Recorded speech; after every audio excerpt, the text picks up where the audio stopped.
So here's how the new observation features work. In order for this to work, your patient has to be an observation patient who is admitted to a unit that is observation. So currently the units that are working are OBC's Garden Level East, Lee's Transition Unit, and then RMH 4 West OBS, and probably PEDS. So these are the units that this functionality will work on. If you are working on another unit that is not designated as an OBS unit, then none of these features will exist. All right, so where I am is in a brand new navigator called the OBS Navigator. From this OBS Navigator, you can do your admission, your shift assessments, and your discharge. You can, in addition, use the flow sheet and do a full PCS head to toe, but there may be reasons why you would want to use the shift, and I'll explain that here in a minute. So we're starting with our admission navigator. We do have it kind of slimmed down because of some of the regulations of what you do or don't need. All the social determinants of health questions have to be answered. We do also want to make sure that you're thinking about your PAWS and your DASA, your CWA, things like that, that may be a requirement for your patients. And then thinking carefully, if you have a stroke patient, that you're still following any of the stroke required documentation. So none of that's changing. We're just kind of looking a little bit about how to streamline it. So on admission, you can still confirm your transfer and release your orders and add yourself to the treatment team. And you're going to work through the communication needs. That is a federal requirement. Belongings, allergies, history, advanced care plan, all of these things are required to be done. Care planning, we have to have one set up within 24 hours. So we've left it there. A lot of times it's just easier to go ahead and set up a care plan on admission, even if your patient is going to go home quickly. Education is also a requirement. This is part of being a nurse. So we've left some of those in. So after your admission, you're going to go into your actual shift-to-shift documentation. Your initial assessment can be done here under the OBS assessment. It's also going to mirror into the shift. So my OBS assessment looks like this. And how I want you to think about an OBS admission and assessment really has to do with what is this patient in here with. So you want to start there. So I think the quintessential patient for OBS is your chest pain rule out. So we are going to do an accept rhythm and chest pain on this patient.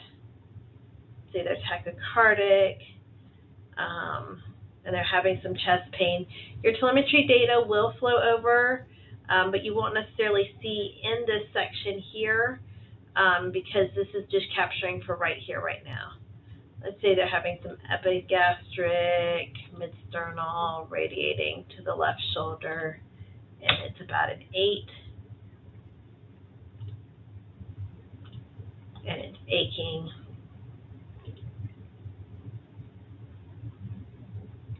So you would go ahead and chart that just like you would in your normal PCS assessment.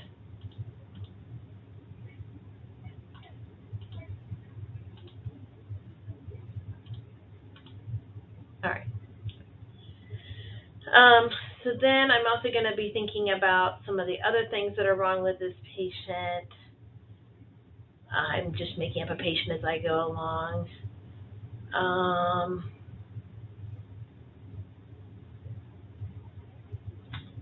Let's say they've got some poor pulses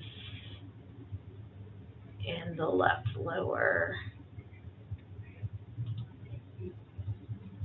extremity. All right. If that is really the only issues for this patient, everything else is kind of WDL. They're alert, they're oriented. Again, here are all your WDL statements. So if everything else is pretty much WDL, here's the cool part about your OBS documentation. That is here in the macros. If I hit WDL, everything else is going to WDL, except for that cardiac that I've already documented and my neurovascular. If I go down a little bit further and I'm like, oh yeah, I put them on oxygen, so I need to change that here, or they've got a cough or something like that, I can unselect that WDL and say, oh yeah, their left upper lobe has crackles. Maybe it's more of a pneumonia than a chest pain.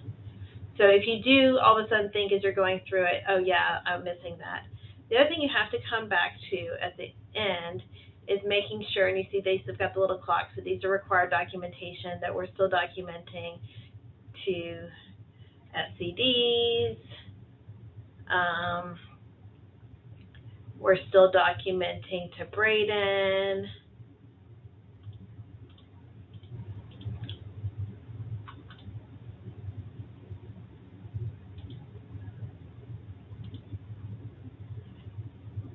We're documenting any poop. Here's my last bowel movement. See how all these body system WDLs have documented. I don't have any exclusions. They are hypertensive. I still need to do all of those.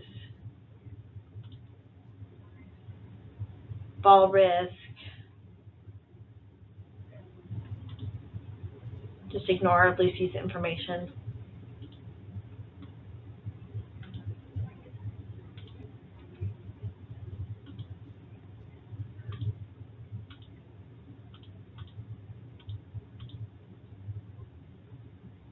My interventions.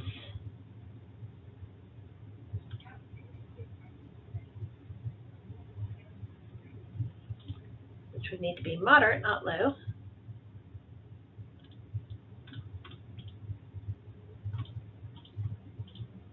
Whatever I pick there. Any nutrition risk screening. Yes, you're still going to need to go through any of those that had not been documented. But still, this is a faster way to get your assessment done. As I click out of this, it's going to file it,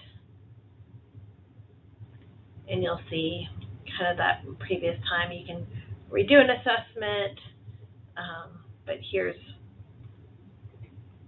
how you document. So again, just trying to streamline and speed up the documentation for this population where you're admitting and admitting and admitting and admitting. So for your shift assessments, you've got kind of the same thing. You've got your vital signs. So you can add a new reading here. You've got your head to toe. Again, you would go to new reading to be able to document. You can see kind of my previous documentation. So that's kind of nice. Again, you've got kind of that pull out for the DASA, thinking through some of those in your education and your care plan. So this is kind of the things that you're going to need for your shift. And then kind of still your standard discharge instructions, things like that, all there.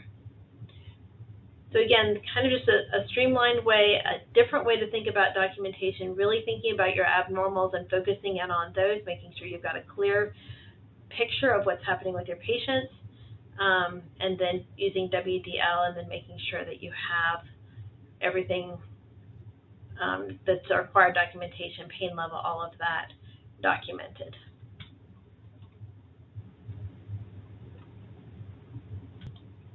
So from here, you can see that I haven't hit all of the required admission documentation.